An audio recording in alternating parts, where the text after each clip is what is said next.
সর্বস্বের জন্য মানুষ কতটা কতটা তৃষ্ণা লালন করতে পারে তার জ্বলন্ত উদাহরণ রবীন্দ্রনাথ ঠাকুরের ডাকঘর নাটকের অমল চরিত্রটি। অমল এক শিশু, সে এক দুরারোগ্য রোগে আক্রান্ত।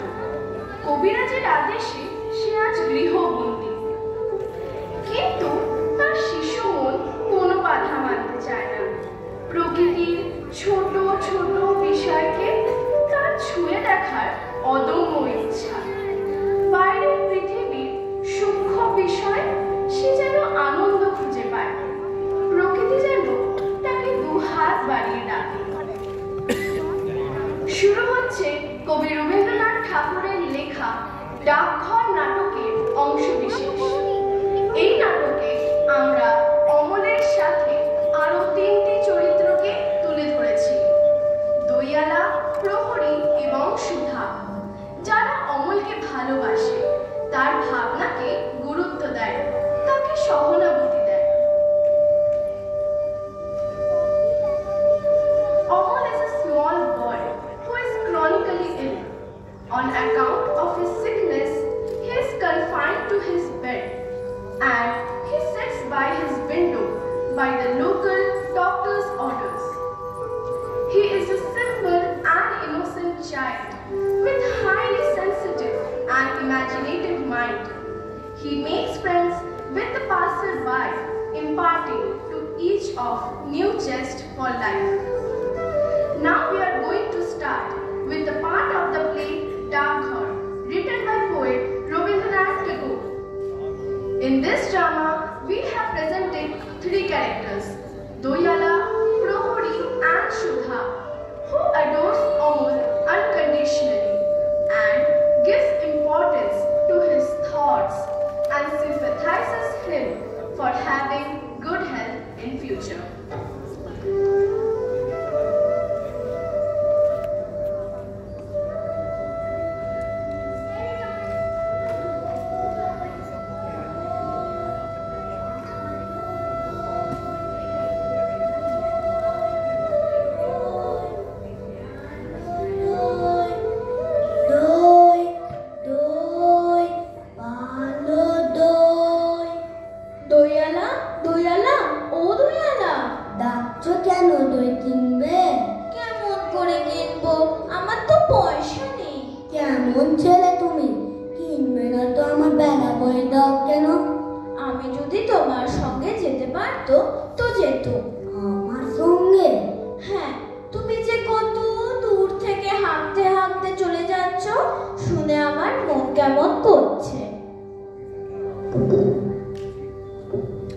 বাবা, তুমি এখানে বসে কি করছো? কবিরাজ আমাকে বাইরে যেতে বারণ করেছে, তাই আমি সারাদিন এইখানেই বসে থাকি। আহা, বাচ্চা তোমার কি হয়েছে? আমি জানি নে, আমি তো কিছু পড়িনি, তাই আমি জানি নে আমার কি হয়েছে। দয়ালা, তুমি কোথা থেকে আসছো? আমাদের গ্রাম থেকে আসছি। তোমাদের গ্রাম? অনেক দূরে তোমাদের গ্রাম। আমাদের গ্রাম সেই পাঁচমুড়া পাহাড়ের তলায়, সামলি নদীর ধারে। পাঁচমুড়া পাহাড়, সামলি নদী, কি জানি, হয়তো তোমাদের গ্রাম দেখেছি, কবে সে আমার মনে পড়ে না। তুমি দেখেছো? পাহাড় তলায় কোনোদিন গিয়েছিলে নাকি? না, কোনোদিন যাইনি, কিন্তু আমার মনে হয় যেন আমি দেখেছি। অনেক পুরনো কালের খুব বড় বড় গাছের তলায় তোমাদের গ্রাম, একটি লাল রঙের রাস্তার ধারে, না? ঠিক বলেছো বাবা। সেখানে পাহাড়ের গায়ে সব গরু চড়ে বেড়াচ্ছে। কি আশ্চর্য, ঠিক বলছো। আমাদের গ্রামে গরু চড়ে বই কি, খুব চড়ে। মেয়েরা সব নদী থেকে মাথায় কলসি করে নিয়ে যায়, তাদের সব লাল শাড়ি পরা। বাবা, ঠিক কথা। আমাদের সব গয়নাপাড়া মেয়েরা নদী থেকে জল তুলে তো নিয়ে যায়, তবে কিনা তারা সবাই যে লাল শাড়ি পরে তা নয়। কিন্তু বাবা, তুমি নিশ্চয়ই কোনোদিন সেখানে বেড়াতে গেছো? সত্যি বলছি দয়ালা, আমি একদিনও যাইনি। কবিরাজ যেদিন আমাকে বাইরে যেতে বলবে সেদিন তো গ্রামে? যাবো বই কি বাবা, খুব নিয়ে যাবো। আমাকে তোমার মতো ওইরকম দই বেচতে শিখিয়ে দিও, ওইরকম বাঘ কাঁধে নিয়ে, ওইরকম খুব দূরের রাস্তা দিয়ে। মরে যায়, দই বেচতে যাবে কেন বাবা? এত এত পুঁথি পড়ে পণ্ডিত হয়ে উঠবে। না না, আমি কখনো পণ্ডিত হব না। আমি তোমাদের রাঙা রাস্তার ধারে, তোমাদের বুড়ো বটের তলায় গোয়ালপাড়া থেকে দই নিয়ে এসে দূরে দূরে গ্রামে গ্রামে বেচে বেচে বেড়াবো। কিরকম করে তুমি বলো? দই দই দই, ভালো দই, সুরটা আমায় শিখিয়ে দাও। হায় পোড়া কপাল, এই সুরো কি শেখার সুর? না না, ও আমার শুনতে খুব ভালো লাগে। আকাশের খুব শেষ থেকে যেমন পাখির ডাক শুনলে মন উদাস হয়ে যায়, তেমনি এই রাঙা রাস্তার ধারে ওই গাছের সারির মধ্যে দিয়ে যখন তোমার ডাক আসছিল, আমার মনে হচ্ছিল, কি জানি কি মনে হচ্ছিল। বাবা একবার দই তুমি খাও। আমার তো পয়সা নেই। না না না না, পয়সার কথা বলো না। তুমি আমার দই একটু খেলে আমি কত খুশি হব। তোমার তো অনেক দেরি হয়ে গেল। কিচ্ছু দেরি হয়নি বাবা, আমার কোনো লোকসান হয়নি। দই বেচতে যাই কি কত শোক, আমি তোমার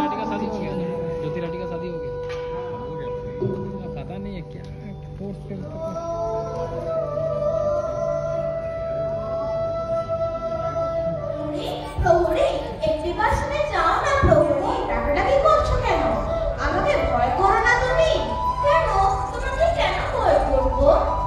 যদি তোমাকে ধরে নিয়ে যায়, কোথায় ধরে নিয়ে যাবে? অনেক দূরে, ওই পাহাড় পেরিয়ে। যদি তোমাকে রাজার কাছে নিয়ে যায়, রাজার কাছে নিয়ে যাও না আমাকে।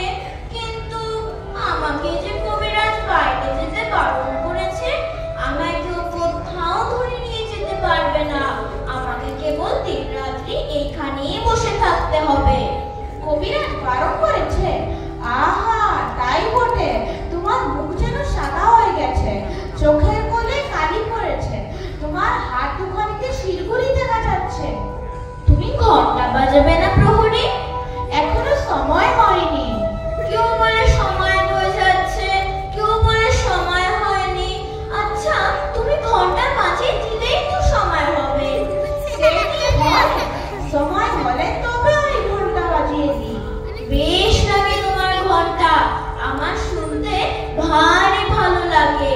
দুপুরবেলা আমাদের বাড়িতে যখন সকলেরই খাওয়া হয়ে যায়, পিসেমশাই কোথায় কাজ করতে বেরিয়ে যান, পিসিমা রামায়ণ পড়তে পড়তে ঘুমিয়ে পড়ে, আমাদের খুদে কুকুরটা উঠোনের ওই কোণের ছায়ায় লেজের মধ্যে মুখ গুজে ঘুমাতে থাকে, তখন তোমার ঘন্টা বাজে ঢং ঢং ঢং ঢং ঢং ঢং। তোমার ঘন্টা কেন বাজে? ঘন্টা সময়কে এই বলে, সময় বসে নেই, সময় কেবলই করে যাচ্ছে। কোথায় চলে যাচ্ছে? কোন দেশে? সে কথা কেউ জানে না। সে দেশ বুঝে কেউ দেখে আসেনি। আমার ভারী ইচ্ছা করছে ওই সময়ের সঙ্গে চলে যায়, যে দেশের কথা কেউ জানে না, ওই অনেক দূরে। সে দেশে সবাইকে যেতে হবে বাবা, আমাকেও যেতে হবে। হবে কি? কিন্তু আমাকে যে কবিরাজ বাইরে যেতে বারণ করেছে। কোনদিন কবিরাজই হয়তো স্বয়ং হাতে ধরে নিয়ে যাবে। না না, তুমি তাকে জানো না, সে কেবলই ধরে রেখে দেয়।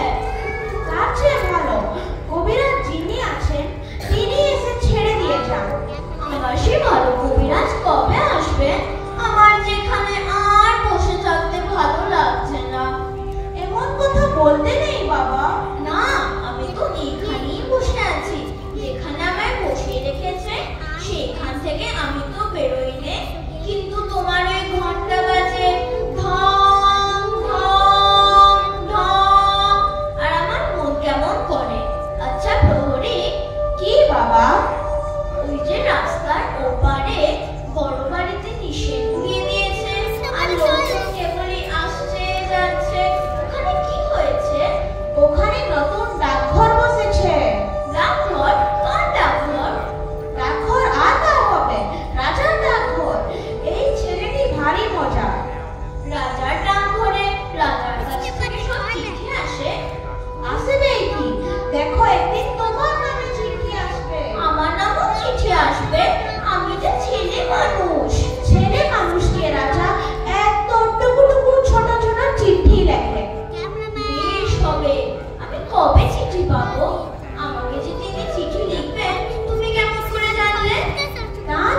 দেশে দেশে আমি বড় হয়ে রাজার ডাকঘর করা হব। ডাকঘর করা ভারী কষ্ট কাজ। তুমি হাসছো কেন? আমার ওই কাজটাই সকলের যে ভালো লাগছে। না না, তোমার কাজটাও খুব ভালো। এই যে মোড়াল আসছে, আমি এবার পালাই।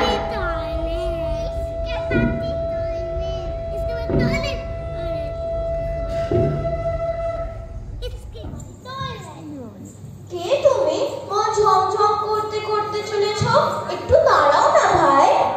আমার কি দাঁড়াবার জো আছে? বেলা বয়ে যায় যে। তোমার দাঁড়াতে ইচ্ছা করছে না? আমার এখানে আর বসে থাকতে ইচ্ছা করে না। তোমাকে দেখে আমার মনে হচ্ছে জানো কি সকাল বেলাকার তারা। তোমার কি হয়েছে বলো তো? জানি না কি হয়েছে, কবিরাজ আমাকে বাইরে যেতে বারণ করেছে। তবে বেরিও না, কবিরাজের কথা মেনে চলতে হয়। দুরন্তপনা করতে নেই, না হলে তো লোকে দুষ্টু করবে। বাইরের দিকে তাকিয়ে তোমার মন ছটফট করছে। আমি বরঞ্চ তোমার এই আধখানে দরজা বন্ধ করে। না না, বন্ধ করো না। আমার এখানে আর সব বন্ধ, কেবল এটুকু খোলা। তুমি কে বলো না? আমি তো তোমায় চিনি নে। আমি সুধা। সুধা? জানো না? আমি এখানকার মালিনীর মেয়ে। তুমি কি করো? আমি সাজি ভরে ফুল তুলে মালা গাঁথি। এখন আমি ফুল তুলতে চলেছি। ফুল তুলতে চলেছো? তাই তোমার গলাটি আমার খুশি হয়ে উঠেছে। যতই চলেছ মন বাজছে ঝম ঝম ঝম।